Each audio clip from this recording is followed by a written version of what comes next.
green and purple theme for the wedding. Hello, and welcome to today's episode, where we delve into the enigmatic world of the Lesser Key of Solomon. This text has fascinated scholars, occultists, and curious minds alike for centuries. But what is the significance, and how has it shaped the landscape of the occult? Join me as we explore its origins, contents, and lasting impact. The Lesser Key of Solomon, also known as the Leamington, is a grimoire, a book of magic attributed to King Solomon. Its origins date back to the mid-17th century, though its roots lie in much earlier traditions. The text is believed to have been compiled by a series of authors who sought to blend various esoteric traditions, including Kabbalistic and medieval European magical practices. The grimoire is divided into 5 sections, but the most well-known of these sections is the first one, the Ars Goetia.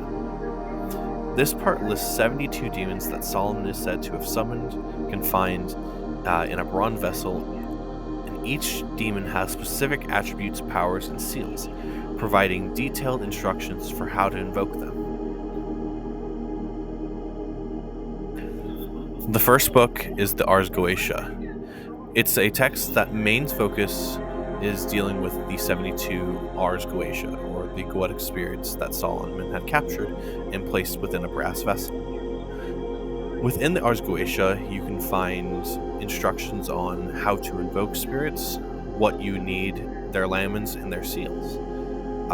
It also gives a description of each of the powers of each Goetic spirit and their places within the hierarchy of the infernal realm. Another part of the Ars Goetia is the Ars Theurgia Goetia, which is a section of 31 more spirits, but it also attributes their 4 cardinal directions. The third book within the Lesser Key of Solomon is the Ars Paulina. Now, the second book is attributed to the Ars Theurgia Goetia, so that's why it kind of skips over here to the Ars Paulina. This focuses on the angels and the hours and their corresponding planetary influences. So this would be a book within the Lesser Key if you wanted to work with a more Enochian or angelic system. The fourth book within the Lesser Key of Solomon is the Ars Almadel, which instructs on the summoning of spirits associated with the 4 elements, so almost like a elemental conjuration book. And the last book upon the Lesser Key of Solomon is the Ars Notoria, which is a series of prayers and ritual meditations aimed to enhance memory and knowledge. Now, I actually did a little bit of research into this when I was earlier on in my practice because it interested me. It was actually developed by some French occultists who were studying at a school. I can't remember the school, but they were pretty much studying at a school, and it eventually turned to a school of conjuration and magic, almost a Hogwarts type like place. So, little snit-tit facts to place in there. The Ars Notoria has some history upon it that's pretty interesting.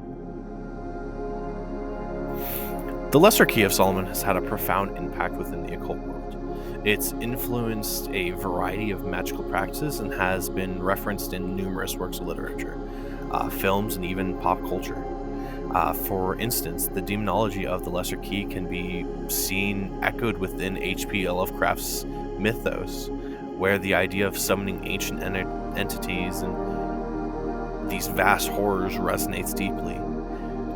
In modern media, films such as The Exorcist or even series like Supernatural drawn upon elements and even symbology from the Lesser Key of Solomon within its demonology and summoning tactics.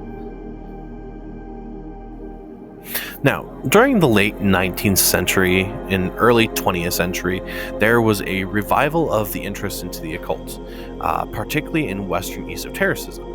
The Lesser Key of Solomon played a centric role within the in resurgence. It was studied and practiced by members of the organizations such as the Hermetic Order of the Golden Dawn, or even the OTO, which sought to revive ancient magical traditions. Occultists began to experiment with the text, incorporating the rituals into a modern sense of practice. The Lesser Key of Solomon became a foundational text for ceremonial magic, influencing practices such as chaos magic and Thelema of Aleister Crowley. Now, there is some criticism and controversy despite its popularity. The Lesser Key of Solomon has also faced criticism because scholars question its authenticity and the legitimacy of its practices it promotes. Many argue that the text is a product of its time, reflecting the fears and superstitions of early modern Europe. Moreover, the ethics of summoning demons and the potential consequences of such actions are topics of heated debate within the occult community as itself. Some practitioners caution against the reckless use of such texts, and emphasize the need for respect and understanding when engaging with these ancient forces. However, today the Lesser Key of Solomon continues to be studied and practiced by modern occultists, even despite these controversies. Many contemporary practitioners approach it with a blend of reverence and skepticism, seeing it as a historical document that reveals a psyche of a bygone era. Modern interpretations often emphasize a psychological aspect of these rituals, viewing the demons not as literal entities but as archetypes, representing internal struggles or desires, and this psychological approach opens the door of therapeutic uses for the text, allowing practitioners to explore their own motivations and fears.